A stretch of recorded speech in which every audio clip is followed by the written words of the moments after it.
Court practice audio news में आप सबका स्वागत है। आज तारीख है 1 दिसंबर 2025। नमस्कार। और पिछले 2 दिनों में भारत की अदालतों में कह सकते हैं कि जबरदस्त हलचल रही है। बिल्कुल, बहुत कुछ हुआ है। एक तरफ सुप्रीम कोर्ट में सुधारों की एक नई लहर है, तो दूसरी तरफ चुनावी प्रक्रियाओं पर गर्मा गर्म कानूनी बहसें चल रही हैं। और कुछ ऐसे फैसले भी आए हैं जिनका असर सीधे सीधे समाज पे पड़ेगा। तो चलिए आज इन सब पर एक गहरी नजर डालते हैं। जी। आज हम 5 मुख्य विषयों पर बात करेंगे।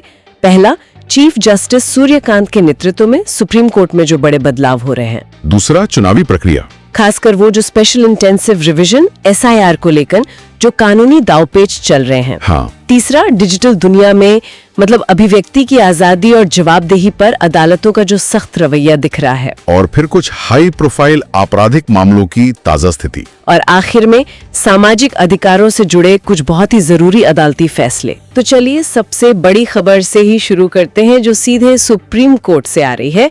मुख्य न्यायाधीश सूर्यकांत ने एक बड़े सुधार का ऐलान किया है जो आज से ही लागू हो रहा है। हाँ, और ये एक बहुत बड़ा एक महत्वपूर्ण बदलाव है। केसों की लिस्टिंग का पूरा तरीका ही बदल रहा है। पूरा तरीका?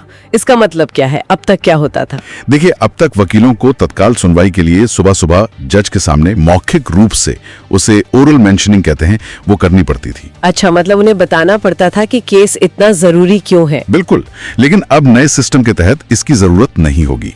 ऐसे मामले जो हैं वो 2 दिनों के अंदर अपने आप लिस्ट हो जाएंगे। वाह, ये तो वकीलों के लिए बहुत बड़ी राहत होगी। राहत भी और पारदर्शिता भी। CJI ने तो बार को बकायदा एक प्रोग्रेस रिपोर्ट देने का भी वादा किया है। मतलब साफ है, ज्यादा पारदर्शिता और काम में तेजी। और इसी के साथ चीफ जस्टिस सूर्यकांत ने न्याय के दर्शन पर भी कुछ बड़ी बातें कही हैं। उन्होंने बुनियादी संरचना सिद्धांत को भारतीय संविधान की आत्मा बताया है। हाँ, ये बहुत दिलचस्प है क्योंकि एक तरह से न्यायपालिका की भविष्य की दिशा तय करता है। कैसे?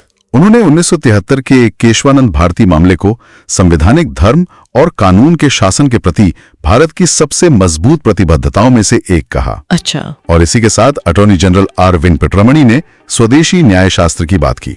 मतलब अपनी जड़ों से जुड़े रहते हुए दुनिया की अच्छी न्यायिक प्रथाओं से भी सीखना। तो एक तरफ सिस्टम में सुधार और दूसरी तरफ वैचारिक मजबूती। अब जरा चुनावों की तरफ चलते हैं। वहां भी सुप्रीम कोर्ट में काफी गहमा गहमी है। जी हाँ, मतदाता सूची के स्पेशल इंटेंसिव रिवीजन यानी SIR को लेकर कई याचिकाएं दायर की गई हैं। उत्तर प्रदेश से भी एक याचिका है ना? सही कहा। उत्तर प्रदेश में एक किसान यूनियन ने सुप्रीम कोर्ट में याचिका दायर की है। उनका कहना है कि SIR के लिए जो समय सीमा दी गई है वो प्रैक्टिकली नहीं है। तो वो क्या चाहते हैं? वो चाहते हैं कि इसे 3 महीने के लिए और बढ़ाया जाए।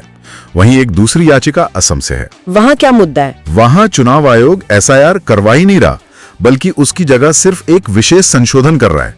याचिका में इसी फैसले को चुनौती दी गई है। और इसी पूरी बहस के बीच में आधार कार्ड को लेकर सुप्रीम कोर्ट ने एक बहुत बड़ी टिप्पणी की है। हाँ, और ये शायद उस सुनवाई का सबसे अहम नतीजा है। क्या कहा कोर्ट ने? कोर्ट ने साफ साफ कहा कि देखिए, आधार कार्ड जो है वो नागरिकता का कोई पुख्ता सबूत नहीं है। 1 मिनट, आधार नागरिकता का सबूत नहीं है? ये तो बहुत बड़ी बात है क्योंकि आज तो हर चीज के लिए आधार ही मांगा जाता है। बिल्कुल, ये टिप्पणी बहुत महत्वपूर्ण है। ये मतदाता पंजीकरण प्रक्रिया में आधार की भूमिका और नागरिक अधिकारों के बीच के जो जटिल रिश्ते हैं उस पर एक नई बहस छेड़ती है। अब बात करते हैं डिजिटल दुनिया की। ऐसा लग रहा है कि ऑनलाइन कंटेंट और सोशल मीडिया को लेकर अदालतें अब बहुत सख्त हो रही हैं। हाँ, और होनी भी चाहिए। हाल ही में कॉमेडियन समय रैना का मामला सामने आया। उसमें क्या हुआ? सुप्रीम कोर्ट ने समय रैना और 4 अन्य लोगों को उन पर दिव्यांग व्यक्तियों का मजाक उड़ाने का आरोप था। तो कोर्ट ने उन्हें सजा देने के बजाय एक अनोखा आदेश दिया।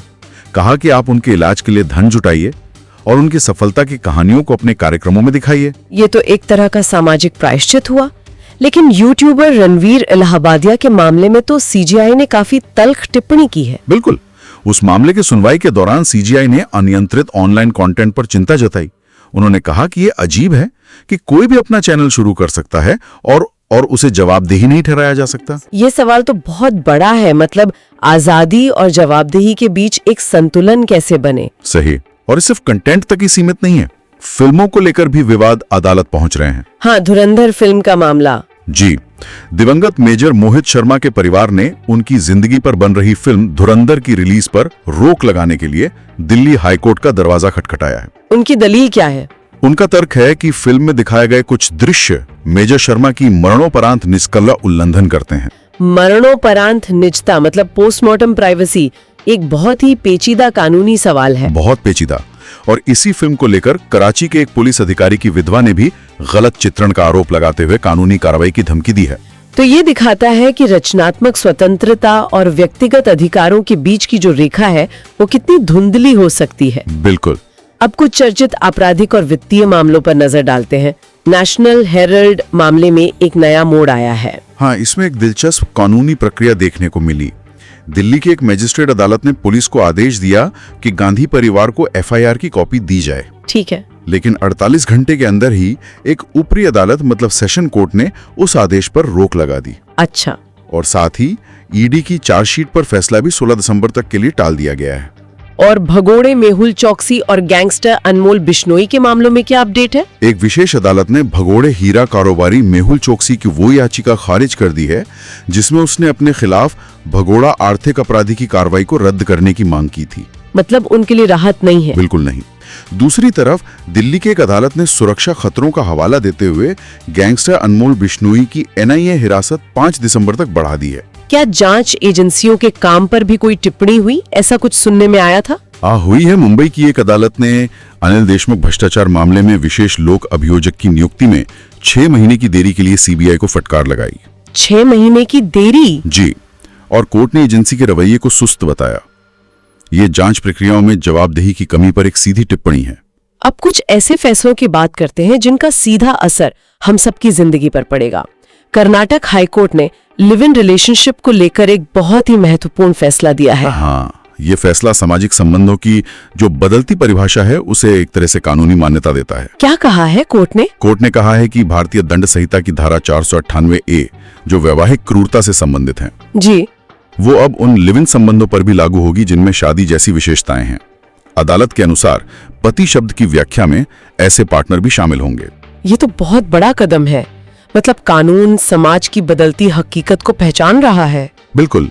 और इसी तरह वकीलों की सुरक्षा और अग्निवीरों के परिवारों के अधिकारों को लेकर भी कुछ महत्वपूर्ण घटनाक्रम हुए हैं। हाँ, वकीलों की सुरक्षा का मुद्दा तो बहुत पुराना है। इस पर केंद्रीय कानून मंत्री अर्जुन राम मेघवाल ने बताया है कि सरकार अधिवक्ता संरक्षण अधिनियम पर सक्रिय रूप से काम कर रही है। ये अच्छी खबर है। और अग्निवीरों के मामले में? वो एक बहुत ही भावुक और महत्वपूर्ण मामला है।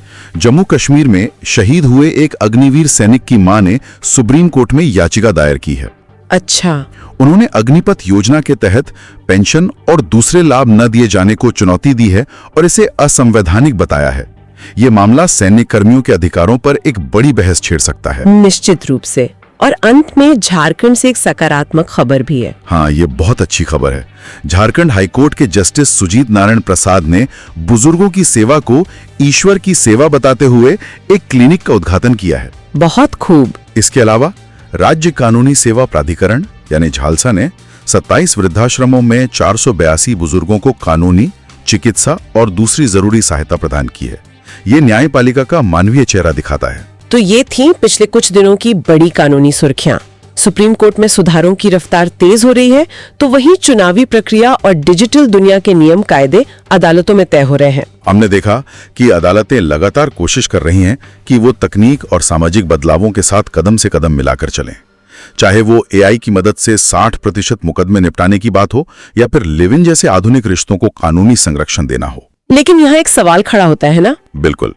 और वो सवाल ये है कि क्या हमारा कानूनी ढांचा इतनी तेजी से बदलती दुनिया की चुनौतियों का सामना करने के लिए वाकई तैयार है या हम हमेशा एक कदम पीछे ही रह जाएंगे? इसी विचार के साथ कोर्ट प्रैक्टिस ऑडियो न्यूज का यह अंक यहीं समाप्त होता है।